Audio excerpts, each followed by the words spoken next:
first time since the start of the war, the Israeli Air Force targeted Houthi-controlled Yemen. The Israeli retaliation followed the drone strike in Tel Aviv that killed one man and wounded several others. The Houthis fired a missile toward Eilat today, but it was shot down, and more Houthi attempts are expected. ILTV's Steve Leibovitz has the full story. In one of its most distant and daring operations ever carried out by the Air Force, Israeli F-35 fighter jets made the 1,800-kilometer flight and pounded the Houthi rebels' port of Hodeidah. The port is a crucial point of entry for goods entering the Houthi controls areas of northern Yemen. Houthi spokesman vowed that the rebels would continue targeting Israel as long as the war continues in Gaza, even as the port continued to burn. תקפנו את מרחב הנמל בשל היותו נתיב אספקה להעברת אמצעי הלחימה האיראנים מאיראן לתימן, והוא מהווה מקור כלכלי משמעותי לטרור החותי. במרחב הנמל תקפנו תשתיות דו-שימושיות לטרור, ביניהם גם תשתיות אנרגיה. According to local authorities, 3 people were killed and 87 wounded in the airstrikes that targeted oil facilities and a power station in Hodeidah. A fuel depot and other facilities were seen burning for hours after the Israeli airstrikes that came after the Houthis fired some 200 missiles and drones toward Israel since the start of the war in Gaza in early October. הנמל שתקפנו איננו נמל תמים. הוא שימש למטרות צבאיות, הוא שימש כנקודת כניסה לנשק קטלני שסופק לחות'ים על ידי איראן. והם השתמשו בנשק הזה כדי לתקוף את ישראל, לתקוף את מדינות האזור, לתקוף נתיב שייט בינלאומי, נתיב שייט מהחשובים בעולם. The Israeli retaliation came the day after a Yemenite drone infiltrated Tel Aviv and exploded on a building near the U.S. Embassy Annex, killing one man, 50-year-old Yevgeny Ferder, and wounding several others. This morning, the Houthis fired a drone toward Eilat, but it was shot down by Arrow missile air defense outside Israeli airspace. את האש שבוערת עכשיו בחודיידה רואים בכל רחבי המזרח התיכון, ולעניין הזה יש משמעויות ברורות. החות'ים תקפו אותנו למעלה מ-200 פעם. בפעם הראשונה שבה הם פגעו באזרח ישראלי, הכינו אותם, ואנחנו נעשה את זה בכל מקום שבו הדבר הזה יידרש. לדם של אזרחים ישראלים יש מחיר, הוא לא הפקר. את זה יודעים היום, גם בלבנון, גם בעזה, גם בתימן וגם במקומות אחרים. אם יעיזו לתקוף אותנו, התוצאה תהיה זהה.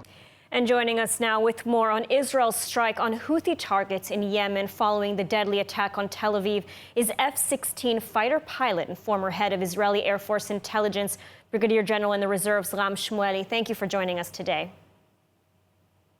Thank you. So Israel conducted a surprise attack on Houthi targets in Yemen. Can you give us perhaps some insight into what goes into planning and carrying out an operation of this scope? First of all, you have to train to such a mission for many years. So we trained it for many years to strike far away from Israeli border in those distance. And as a result, when there was the order and there was the mission detected by the government, it took us 24 hours to go and done the job. So this is not something that you can start planning just on the spot. You have to train many, many years. Secondly, you have to use many airplanes.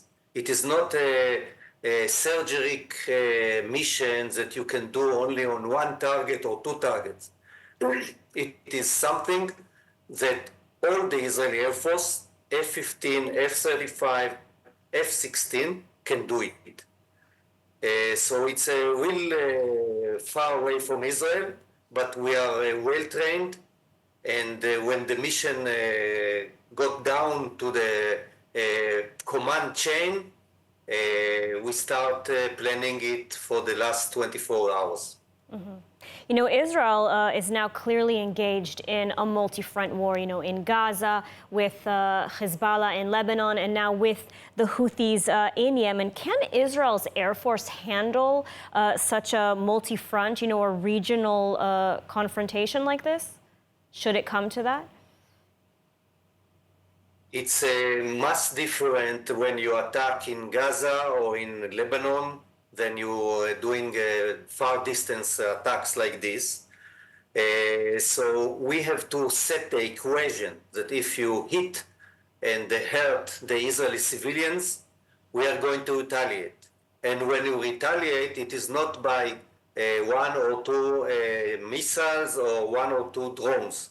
We retaliate very tough and decisive. So in that regard of your question, yes, we can handle multi fronts.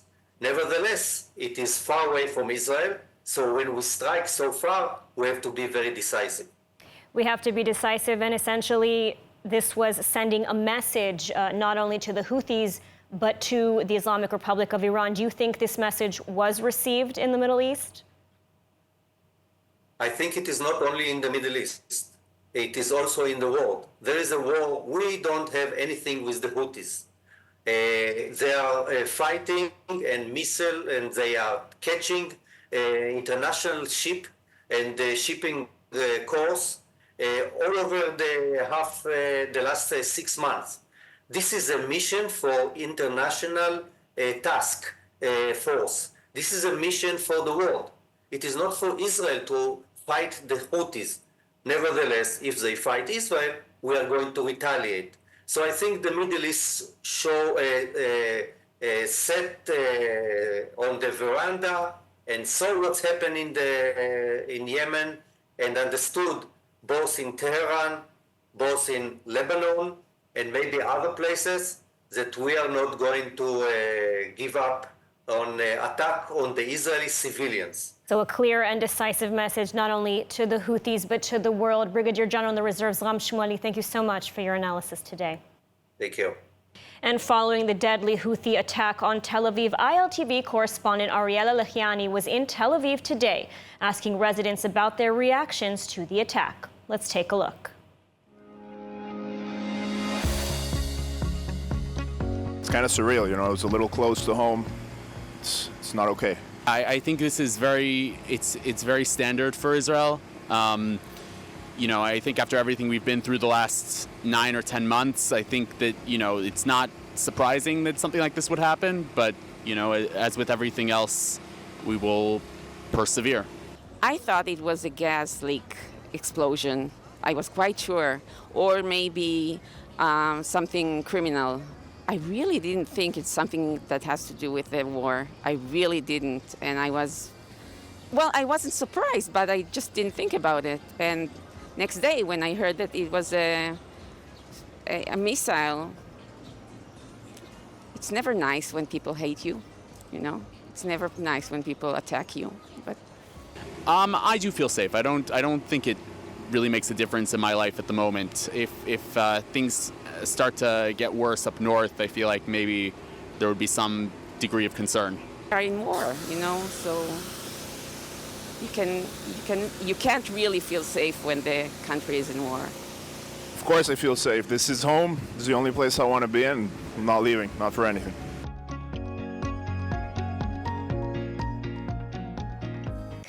And now, day 289 of the war in Gaza, and there was intense fighting in Rafah. Meanwhile, in the north, heavy cross-border exchanges continue with Hezbollah. ILTV's Steve Leibovitz reports. There were intense bombardments along the Lebanese border as Israel and Hezbollah continued the deadly tit-for-tat exchanges. One soldier was moderately wounded and a second was lightly hurt in a Hezbollah drone strike near a kibbutz in the Upper Galilee. Some 120 projectiles targeted Israel over the weekend, with most downed by air defense or fell in empty areas. Firefighting teams were called in to extinguish blazes caused by the incoming rockets. The IDF said fighter jets attacked rocket launchers in South Lebanon's Deir Siryan, used by Hezbollah in the attacks earlier in the day. Another Hezbollah rocket launcher was hit in Aitarun. In Gaza, many Hamas terrorists were reported killed in clashes with the IDF around Rafah. A soldier was seriously injured in the close-quarter fighting. Prime Minister Netanyahu met troops in Rafah and spoke of the importance of holding the area. התחזקתי בהבנה שההחזקה שלנו בציר פילדלפי ובמעבר רפיח הם חיוניים להמשך. במקביל, הלחץ הצבאי שהם מפעילים, כאן, ממש, בגרון של החמאס, עוזר לנו, יחד עם העמידה האיתנה על דרישותינו הצודקות, עוזר לנו לקדם את עסקת החטופים, לרבות הדרישה שלנו לשחרר מספר מקסימלי של חטופים וחטופות כבר בשלב הראשון של המתווה. הלחץ הכפול הזה לא מעכב את העסקה או מקדם אותה. Meanwhile, in an effort to fill manpower shortages, the IDF today sent out draft notices to some 1,000 ultra-Orthodox Jews with deferments. It's the start of a controversial effort opposed by ultra-Orthodox political parties that would draft some 4,000 ultra-Orthodox Jews. It's unclear how many will report. Continuing opposition and protests are expected. And Prime Minister Benjamin Netanyahu is set to meet President Joe Biden in Washington and address a joint session of Congress this week. Their discussions are assumed to focus on finalizing a ceasefire agreement and securing the release of hostages amid ongoing negotiations. ILTV's editor-in-chief Mayan Hoffman has the story. Prime Minister Benjamin Netanyahu is set to travel to Washington this week to meet with President Joe Biden on Monday and address a joint session on the U.S. Congress on Wednesday, July 24. According to Washington, the meeting between the two world leaders will focus on securing the ceasefire and hostage deal. U.S. Secretary of State Antony Blinken said in an interview at the Aspen Security Forum over the weekend that the ceasefire negotiations are nearing completion. I believe we're inside the 10-yard line and driving toward the goal line and getting an agreement that would produce a ceasefire, get the hostages home, and put us on a better track to trying to build lasting peace and stability. At the forum, American National Security Advisor Jake Sullivan elaborated on the deal's details, noting that the initial phase of the ceasefire agreement spans 6 weeks. President Biden explained that one of the terms of this framework allows for an extension of this phase, provided that the parties remain engaged with the mediators and continue making progress. This extension would last until an agreement is reached, at which point they could transition into Phase 2. Meanwhile, family members and supporters of Israeli hostages took to the streets Saturday night, calling on Netanyahu to announce a deal to free the hostages even before he flies to the United States. Netanyahu, stop sabotaging the deal. The hostages are out of time. Now your duty is to secure the deal. Sullivan said the White House has not yet seen a copy of Netanyahu's speech to Congress. Netanyahu last visited Washington in September 2020 when he participated in the Abraham Accords signing ceremony on the White House South Lawn alongside Donald Trump. He last addressed Congress in 2015 when he pressed legislators to vote against the Iranian nuclear deal. Netanyahu has been waiting for an invitation to the White House for more than 18 months. Biden withheld that invitation, likely to signal his displeasure over some of Netanyahu's policies. However, since the October 7th massacre, America has offered critical support to the country. Officials near Netanyahu told ILTV last week that the Prime Minister has asked for a meeting with Donald Trump. However, it is still unclear if this meeting will take place. Since congratulating Biden on his 2020 victory, Netanyahu has faced criticism from Trump. If Trump avoids Netanyahu, it will be seen as a deliberate snub.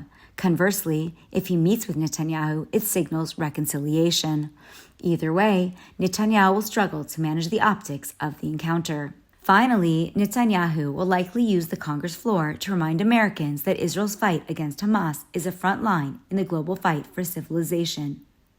A crucial message as Israel becomes an increasingly partisan issue. And joining us now with more on Prime Minister Netanyahu's visit to the United States this week is former Israeli ambassador and congressional affairs liaison at the Israeli embassy in D.C., Yoram Ettinger. Thank you so much for joining us. Thank you. So the Prime Minister is flying to Washington, where he'll address Congress and have the long-awaited meeting with President Biden. What is the main purpose of this visit? Why now? I hope that the Prime Minister considers that visit and his delivery in front of both chambers of Congress as an opportunity, unique opportunity, to lay out the Israeli case in front of the American people and their representatives in the House and in the Senate, highlighting the fact that Israel fighting the Houthis, Hamas and Hezbollah is in fact also America's own war, Western democracies' own war against a mutual threat, the threat of Islamic terrorism, which is committed to bring the so-called infidel West to submission. And therefore, any pressure on Israel to lay down its arm and shift from fighting Hamas to negotiating with Hamas provides enemies of the US and Western democracies with an opportunity to bolster their capabilities, as was the case with all previous negotiation cycles with Hamas. If the US wants to rid itself of the wrath of Islamic terrorism, one of the steps is to obliterate Hamas and extend any assistance possible to Israel, which is in effect the first yard line of defense of Western democracies. And by the way, the same applies to the pressure on Israel to establish a Palestinian state on the mountains of Judea and Samaria. So a very important message to Congress. And I want to also discuss Biden's meeting with Netanyahu. It's no secret that Netanyahu and Biden have had a rocky relationship. Add to this the reports from the U.S. that Biden may withdraw from the presidential race after the visit. So how do you think this meeting will play out? Do you think it will be an attempt to show a united front, a reconciliation perhaps? Or could Biden take this opportunity to perhaps deride the prime minister? Well, it's an opportunity for the U.S. to reassess its policy towards Iran, towards Islamic terrorism, as well as towards Israel. And rather a confrontational policy, it should become a cooperative policy, joint effort policy in face of mutual threat. This is not an issue of personal relations. This is an issue of the Middle East reality versus alternate reality, an alternate reality developed by the State Department, which is at odds with Middle East reality, deluding itself that pandering, appeasing the Ayatollahs of Iran could somehow induce the Ayatollahs to become good faith negotiators, accept peaceful coexistence with the Arab Sunni neighbors of Iran, and abandon their 1,400-year-old fanatic vision of bringing the great American Satan to submission. All right, well, Ambassador Yoram Ettingel, thank you so much for speaking with us today. Thank you. Since the Hamas attacks on October 7th, American Friends of Sheba Medical Center has stepped up in an extraordinary way. They've raised more than $35 million, ensuring the victims of the massacre and the soldiers who are fighting for Israel continue to receive life-saving treatments and rehabilitation. American Friends of Sheba has arranged for more than 150 volunteers to travel to Israel, providing critical support to the nation's largest and most comprehensive medical center. Be a part of the Sheba. Stand for health. Stand for Israel. Donate now.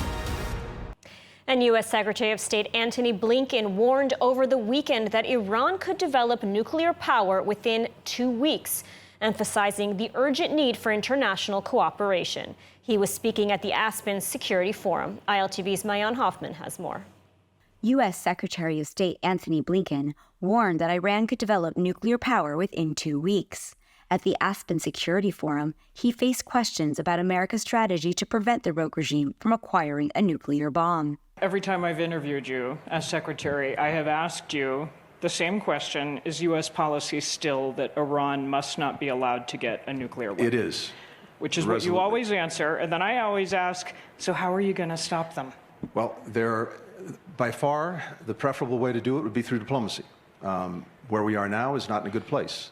Iran, because the nuclear agreement was thrown out, instead of being at least a year away from having the breakout capacity of producing fissile material for a nuclear weapon, is now probably 1 or 2 weeks away from doing that. Now, they haven't developed a weapon itself. 1 or 2 weeks. One or 2 weeks is probably what the realistic breakout time is. They haven't produced a weapon itself, but that's something, of course, that we track very, very carefully. And you put those two things together, the fissile material, an explosive device, and you have a nuclear weapon. The U.S. is closely monitoring Iran's weaponization efforts and coordinating international responses through sanctions and alliances. He emphasized the importance of global cooperation, noting that America's current approach involves stronger collaboration with European and regional partners, something Blinken said the U.S. did not have a couple of years ago. And providing billions in aid to the Islamic Republic certainly not a way to prevent them from reaching a nuclear bomb. And moving on, ahead of the opening of the Paris Olympic Games on Thursday, the International Olympic Committee says that it's dealing with death threats leveled against the Israeli athletes amid the war in Gaza. ILTV's Devo Klein reports. The IOC has spoken to Israel's National Olympic Committee after a number of its athletes received death threats. The ongoing conflict between Israel and Gaza has heightened tensions in Paris ahead of the opening ceremony of the 2024 Olympic Games. We have been in contact with the Israeli National Olympic Committee. We're actually in contact with all 206 every day. And threats happen to athletes on a regular basis. We do understand, obviously, the Israeli athletes are receiving more. There are a number of safeguarding practices that we put in place straight away, together with the NOC, to make sure that those are dealt with. But it is a common occurrence, and in some delegations, obviously, it's more than others.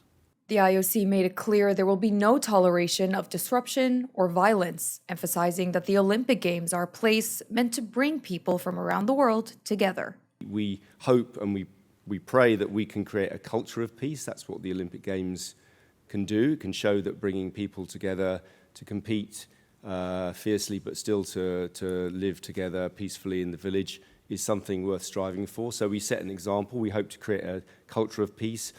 And our final story tonight, the 41st Jerusalem Film Festival kicked off in grand style Thursday night, despite global hesitance about Israeli films in the shadow of the Hamas war.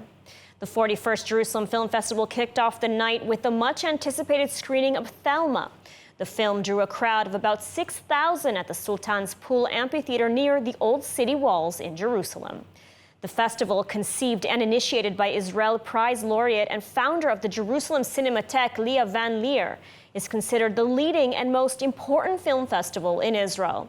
This year, events are taking place at a time when festival leaders say that both internal and external threats endanger the continuation of cinematic creation in Israel. A highlight of Thursday's event was an address by American Jewish actress Jennifer Jason Leigh, who received an award from the festival for her work. And events run through July 27th. Some 70,000 film and culture enthusiasts from Israel and around the world are expected to participate. And now let's take a look at the weather forecast. Mostly clear skies are expected tonight around the country, with temperatures reaching lows of around 25 degrees Celsius or 77 degrees Fahrenheit. Then tomorrow, mostly sunny skies and hot weather expected, as temperatures should be reaching highs of 35 degrees Celsius or 96 degrees Fahrenheit. And that's a wrap for today's news. For the latest updates from Israel on all your devices, be sure to follow our ILTV channel, subscribe to our newsletter, and explore our website, iltv.tv. Stay informed with the latest news straight from the heart of Israel. I'm Madar Gavelazi. Be well, stay safe, and thank you so much for watching.